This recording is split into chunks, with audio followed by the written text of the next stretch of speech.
મહેફિલ માણતા 5 તબીબો ઝડપાયા છે। તરસમિયા માલણકા રોડ નજીકની ઘટના છે। શહેરના નામાંકિત ડોક્ટરના ભાઈના લગ્નમાં દારૂની મહેફિલ। પોલીસે બાતમીના આધારે કાર્યવાહી કરી દારૂની મહેફિલ માણતા 5ને ઝડપી પાડ્યા। પીધેલા તબીબોને છોડાવવા માટે પંથકના રાજકીય નેતા સહિત અનેક ભલામણો પોલીસે તબીબોને બચાવવાનો પ્રયાસ કર્યાનો આક્ષેપ। ગાર્ડે અરબી સમુદ્રમાં એક મોટા ઓપરેશનમાં દાણચોરીનો પર્દાફાશ કર્યો છે। દ્વારકા પાસે દરિયામાંથી કરોડો રૂપિયાના પ્રતિબંધિત સામાન સાથે વિદેશી બોટ ઝડપી લેવામાં આવી છે અને 4 ઈરાની ક્રૂ મેમ્બર્સને ધરપકડ કરવામાં આવી છે। કોસ્ટગાર્ડને દ્વારકાથી 115 નોટિકલ માઇલ દૂર અલ મુખ્તાર નામની એક શંકાસ્પદ બોટ જોવા મળી હતી, જે શ્રીલંકામાં રજીસ્ટર્ડ હોવા છતાં જુદા નામ સાથે ચાલી રહી હતી। કોસ્ટગાર્ડની ટીમે બોટ રોકવાની કોશિશ કરી ત્યારે તે આંતરરાષ્ટ્રીય જળસીમા તરફ ભાગવાના પ્રયત્ન કરી રહ્યા હતા, પરંતુ જવાનોએ તરત જ તેને કાબૂમાં લઈ લીધો હતો। બોટની તપાસમાં અંદાજે 1 લાખ વિદેશી સિગરેટ પેકેટ્સ, પ્રતિબંધિત થુરાયા સેટેલાઇટ ફોન અને 8 અન્ય મોબાઈલ ફોન મળ્યા છે। પકડાયેલી બોટ અને ઈરાની ઘૂસણખોરોને ઊંડા પૂછપરછ માટે પોરબંદર લાવવામાં આવી રહ્યા છે। આ માત્ર એક સપ્તાહમાં કોસ્ટગાર્ડની બીજી મોટી સફળતા છે, જેમાં 16 ફેબ્રુઆરી એટીએસ સાથે મળીને 203 કિલો શંકાસ્પદ ડ્રગ્સ પકડાયા હતા। વલસાડના ધરમપુરમાં આવેલી સ્નેક રિસર્ચ ઇન્સ્ટિટ્યૂટ સંપર્કદર્શથી ત્યાં મૃત્યુને નિવારવા બનાવાશે દવા। ગુજરાત પાસે ટૂંક સમયમાં હશે સર્પદંશની દવા। સર્પ સંશોધન કેન્દ્ર ઝેરી સાપની વિવિધ પ્રજાતિઓમાંથી ઝેર એકત્ર કરશે। આ ઝેરમાંથી બનાવાશે એન્ટીવેનમ। હાલમાં અંદાજે 460 ઝેરી સાપો અહીં રાખવામાં આવ્યા છે। વર્ષ 2030 સુધીમાં સર્પદંશથી થતા માનવ મૃત્યુ અને અપંગતા 50% સુધી ઘટાડો કરવાનું લક્ષ્યાંક છે। ગુજરાતની સ્નેક રિસર્ચ ઇન્સ્ટિટ્યૂટનું આ લક્ષ્ય હાંસલ કરવા તરફનું મહત્વપૂર્ણ પગલું છે।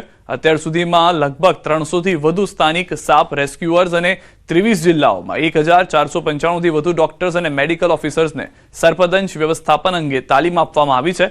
ભારતમાં સર્પદંશ માનવ મૃત્યુ અટકાવવા માટે રાષ્ટ્રીય કાર્યયોજના જાહેર કરવાનો વિશ્વનો પ્રથમ દેશ બનવા જઈ રહ્યો છે।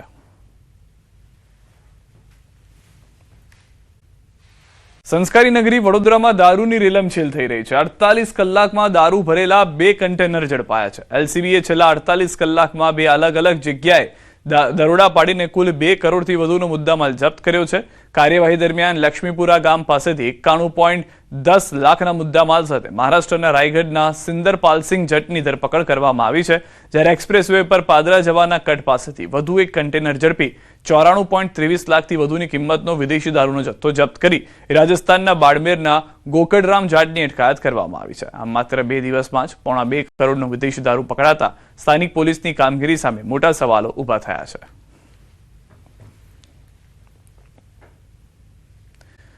માવજી દેસાઈએ સીએમને લખ્યો છે પત્ર। પત્રમાં બટેકા પકવતા ખેડૂતો માટે સહાય આપવાની માંગ કરાઈ છે। બમ્પર ઉત્પાદન અને યોગ્ય ભાવ ન મળતા ખેડૂતોની આર્થિક સ્થિતિ કથળી હોવાનો દાવો કર્યો છે।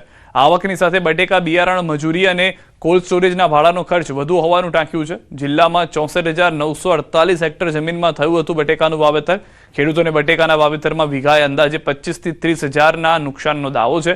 માવજીભાઈ દેસાઈએ ખેડૂતોને સબસિડી અથવા સીધા ખાતામાં સહાય આપવાની માંગ કરી છે।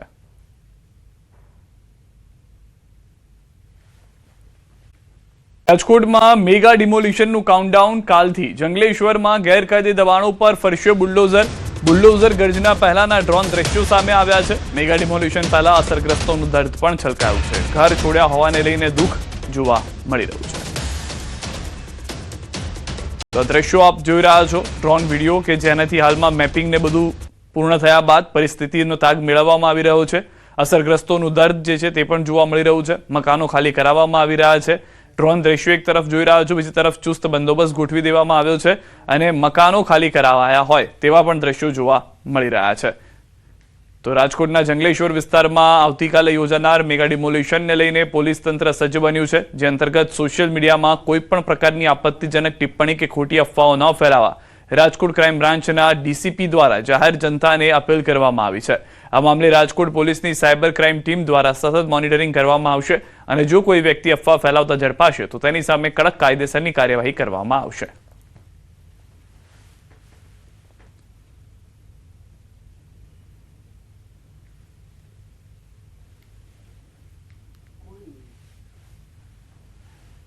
આ બાબતે સોશિયલ મીડિયા ઉપર ફેલાતી અફવાઓ અને ઉશ્કેરણીજનક કૃત્યોથી દૂર રહો। અને એના ઉપર ભરોસો ના કરો. તંત્ર દ્વારા કરવામાં આવનાર કામગીરીમાં અડચણરૂપ થનાર અસામાજિક તત્વો વિરુદ્ધ કડકમાં કડક પગલાં લેવા માટે રાજકોટ શહેર પોલીસ પ્રતિબદ્ધ છે. અમારી સોશિયલ મીડિયા મોનિટરિંગ ટીમો 24/7 તમામ સોશિયલ મીડિયા પ્લેટફોર્મ્સ ઉપર નજર રાખી રહી છે અને જે પણ ખોટી અફવાઓ ફેલાવનાર અને દ્વેષ ફેલાવનાર તત્વો છે એના વિરુદ્ધ પગલાં પણ લઈ રહી છે. તો આપ સૌ શહેરવાસીઓની સહયોગની અપેક્ષા છે. તો ડિમોલિશન મામલે મનપા કમિશનરે આપ્યું નિવેદન. જંગલેશ્વર વિસ્તારમાં 700 થી વધુ આવાસ ખાલી થઈ ગયા છે. 1400 થી વધુ મિલકતો પર થશે ડિમોલિશન. 64 જેસીબી, ટ્રેક્ટર, ટ્રોલી સહિતની વસ્તુઓ હાજર. ડિમોલિશનની કામગીરી આગામી 1 થી 2 દિવસ ચાલશે. તમામ બાબતોનું કરવામાં આવશે મોનિટરિંગ.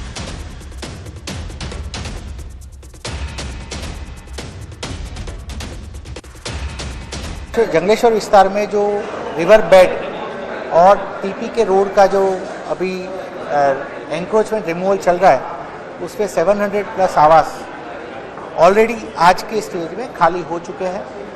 तो 50% से ज़्यादा हमारे हमने मशीनरी दिया, लोगों को समझाया तो हो रहा है. उस पर हम कल से डिमोलिशन शुरू कर रहे हैं अच्छे से सुबह से.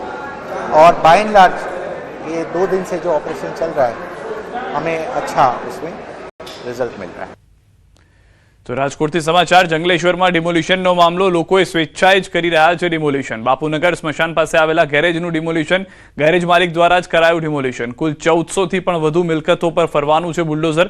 અત્યાર સુધીમાં કુલ 7 મિલકતો ખાલી થઈ ચૂકી છે.